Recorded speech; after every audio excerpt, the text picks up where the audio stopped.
Hello everyone.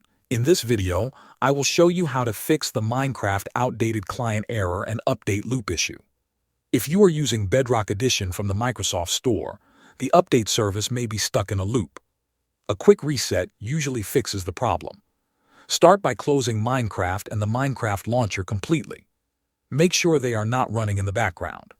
Next, go to the Windows search bar and type WS Reset and press Enter.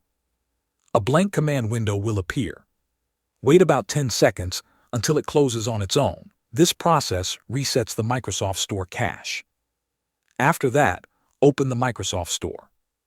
Click Downloads on the bottom left, then select Check for Updates in the top right corner.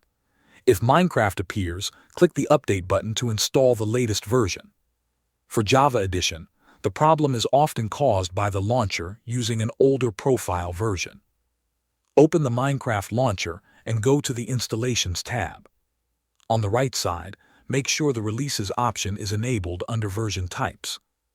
Hover over your main profile, click the three dots, and select Edit. Open the Version menu and choose Latest Release instead of an older version number. Save the changes and launch the game again. Thanks for watching.